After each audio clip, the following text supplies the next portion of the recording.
It's amazing how dry my throat gets when I'm talking for minutes and minutes on end.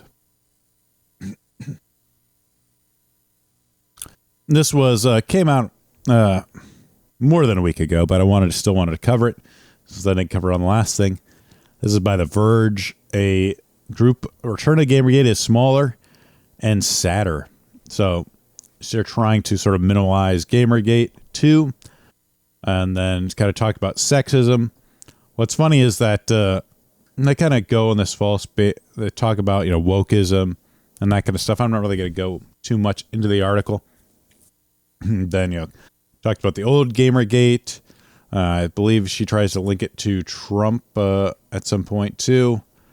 This sort of neo GamerGate fever surrounds Sweet Baby. Mentions Cabrutus. It doesn't really talk about.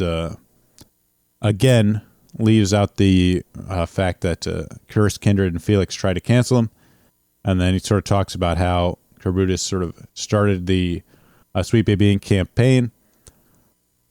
But then, kind of tries to seem a bit fair, but does the normal thing where, and then, kind of goes out and they talk to some people in the industry they consult.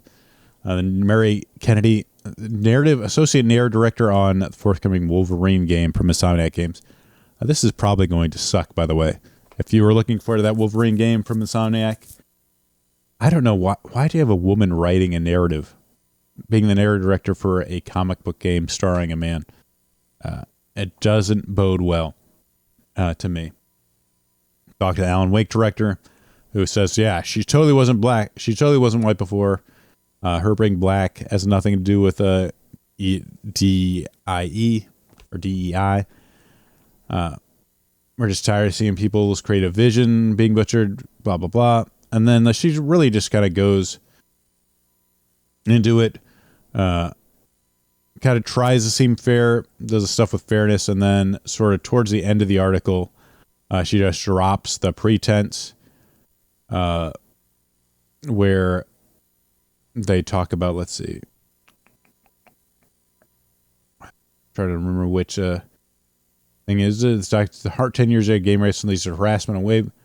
Again, other guy's ethic of journalism. Since it referred to itself the second coming, it's part of applied lessons earned here. I think she just goes, I'm trying to think of where she just decides to drop the pretext and just say they're racist. All harken to a reactionary right-wing movement that has dominated the political glass since Barack Obama's presidency. Then as now, as many young men have grown increasingly alienated from the world they feel has left them behind.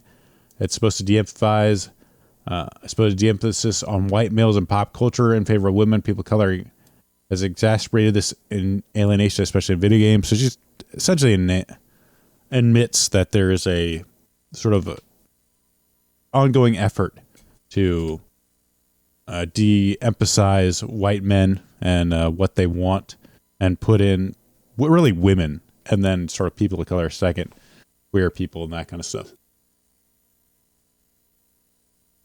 So then says white men still dominate video game space in terms of who's playing, making and starring, and writing out games, but the landscape's changing and is putting greater efforts in diversifying the games.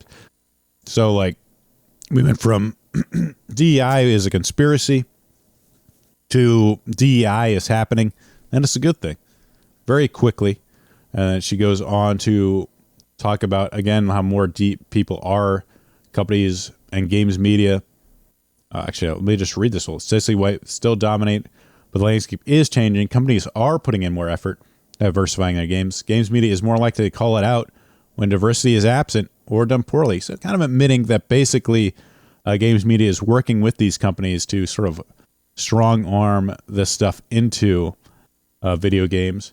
And the kinds of antisocial behaviors that were once the hallmark of gaming culture are becoming less and less tolerated. Again, it's becoming lamer and gayer. And Cabrutus and his followers feel disenfranchised. Yes, that's what's happening. We're in this age where if you don't want to see a BNL or pride flag in a game, you're a bigot. Of course, we just went over that article last week where, I forget who wrote it. What crappy rag wrote. Oh, it's Polygon. that was trying to say that, you know, Helldivers, there's bigots in Helldivers, and if you don't allow LGBTQ discussion, you're basically helping them win. So yes, game journalists are trying to push that, and I'm sure a lot of developers too, a lot of the left-wing sort of woke people that sort of infest a lot of these dev departments want to push that too. Or if you care that a woman has big tits while they were a giant mustard, you're a misogynist. Then the sort of comparison. So goes on to talk about it. Doesn't mean the group's harmless. Created a template, kind of violent right-wing internet culture that persists to this day. Oh no. And I've seen this in a lot of stuff that I've looked into. We're like, oh no, right-wing culture is in games. And a lot of this is what a lot of these articles are about. It's a lot of what sort of ADL's study of video games are about, is essentially trying to make video games a vehicle for left-wing cultural propaganda, is essentially what this is about. This is what DEI really is about. And he's trying to shift the Overton window of culture, so things like if you don't like the idea of automatically like, oh, this person has to be gay, this person has to be black, like we need to put this stuff in. This is totally normal. This is the world that we live in, where like every half of the characters are people of color and homosexual. And that's what essentially I think the larger goal of a lot of this stuff is, of DEI is. But obviously not good for making actual games is what's missing here, is the idea that, you know, this makes a good narrative, a good story, or a good video game. It's from The Verge. And of course, you know, like they're not actually interested. This is one of their things she left to the Discord. And it's really, you know, it's really all about her, essentially. So this is what Ash said. I hope you all, I hate when everyone says you all unironically. I just know they're a moron. With an open mind, realize that Sweet Baby is not your enemy. I hope you realize that woke is not your enemy, and the group's continued crusade against woke makes you look bigoted. Hope you understand that non-sexualized depiction of women, inclusion of people of color, and queer people in the games themselves, making them write about them, is a net positive for gaming. Doubtful. Sometimes something to be separately not memed. I hope more of you like games. More of you, like you've done here, actually talk to people you disagree with. What makes me sad is the pattern of behavior that can really destroy people's lives. You have this group of like-minded people assembling in a common cause. Well, I believe you say you're not going to try and clean up your act. There will be those who don't want to clean up their act. They'll get pushed into private discords. The more like-minded folks who feel like they have more license or freedom to let their worst impulses fly, they'll get even more fringe. Talk about worse and worse until the initiative is complete. They've lost friends, families, a job, and health because nobody wants to be around them for this kind of behavior. It'll happen with Gamergate, QAnon, and it'll happen again. Hope you'll stop digging through Climber and Alicia Mercante social media pictures of them photoshopping images of them.